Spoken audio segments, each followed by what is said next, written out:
nationale ñu am mbégte contentement lool dalal ko suñu plateau ñu fas yéene waxtaanee li nga xamante ne rek mooy ci thème yu bëri bu ñu commencé mooy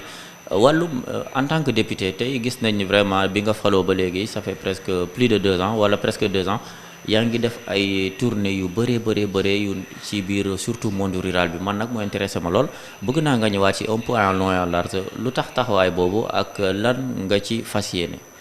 Voilà donc d'abord di ñëwaat ci tournée yooyu di wax ni que dañuy rappeler d'abord le rôle du député. Parce que député je crois que dafa am 3 éléments essentiels yi nga xam ne moo définir rôle am. mooy dañuy wax évaluer les politiques publiques. mais aussi di contrôler les actions du gouvernement. ak di voter les lois. donc tey ñun lu ñuy def dafa di bokk ci mission parlementaire. parce que bu ñu la falee dafa am ñi nga xam ni ñoo la sànni doon seen carte ba yow nga doon député donc ginnaaw yàlla ñoom ñoo tax nga doon député. donc tey boo amee mandat boobu.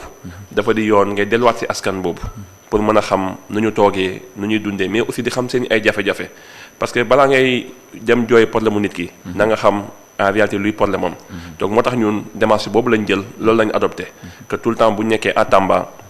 dañuy defay tourner dem dans les communes mais dem seeti les populations ñi nga xam ne ñoo fa toog donc dem ci tànk yooyu lañ nekkoon à Dialokoto on avait une rencontre avec l'ensemble des chefs de village.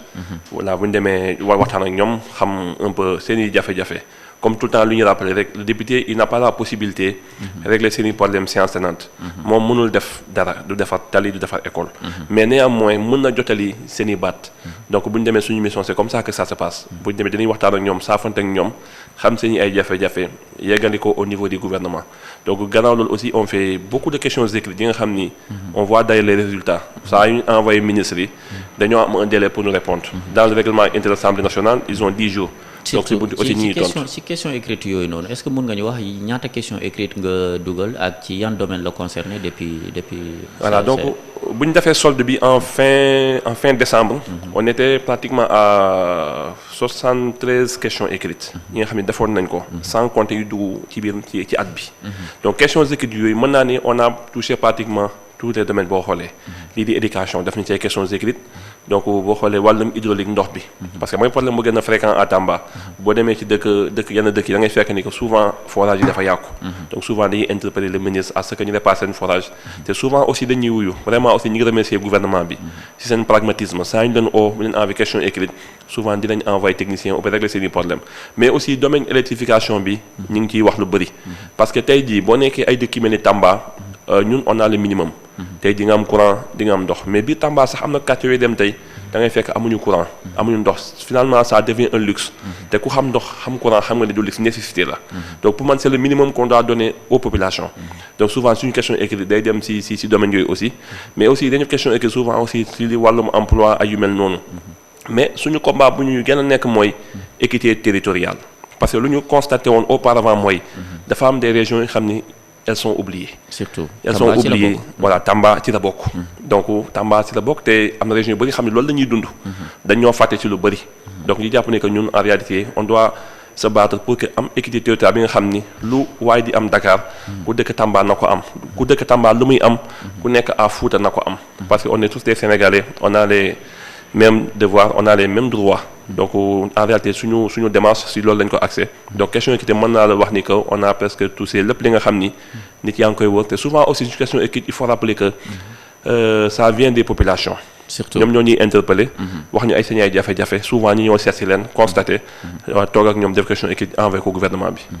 boo demee ci monde rural bi maanaam yan genre jafe-jafe à part problème forage est-ce que ñu ngi lay wax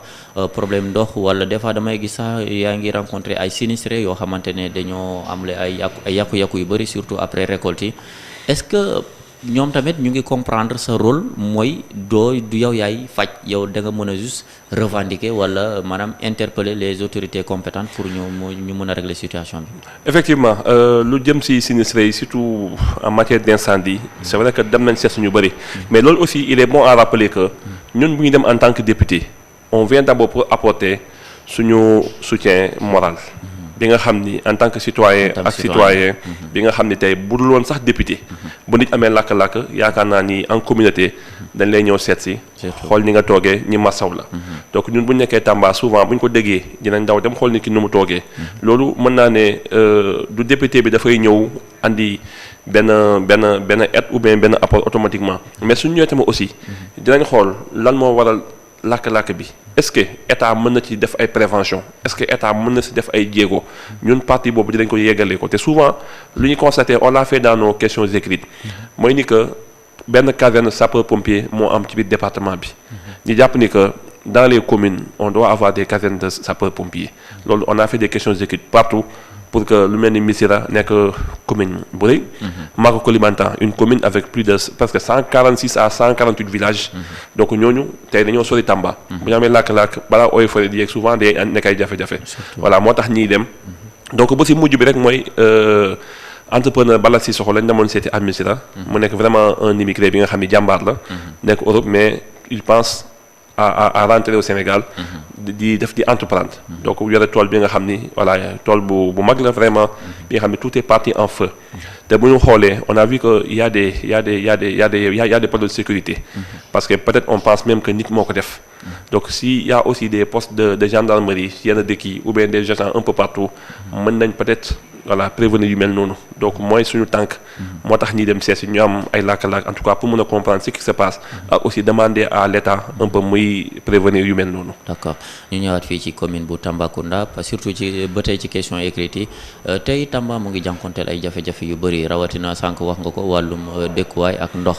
loolu nag li ko waral lu ci ëpp mooy Tambacounda bëri na ay quartiers yoo xamante ne tey amuñu lotissement certes loolu xaar nañ ko ci maire bi wala ci mairie bi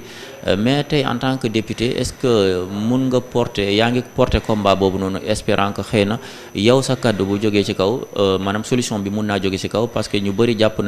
ci askan bi jàpp nañ ni en tout cas mairie bi du mun a régler situation bi. waaw donc pour question bi nga wax boobu c'est vrai que c'est une question un peu complexe parce que à Tamba c'est vrai que y a des quartiers yi nga xam ni amuñu ndox ba tey voilà tey jii boo cité Gourel Bari nga dem ci kaw Afia je crois que c'est Afia 3 Saare Issa amuñu ndox ba léegi c'est vrai que ñun on a fait des questions écrites dans ce sens aussi pour demander au ministre ñi dimbale bu ñu demee aussi en plénière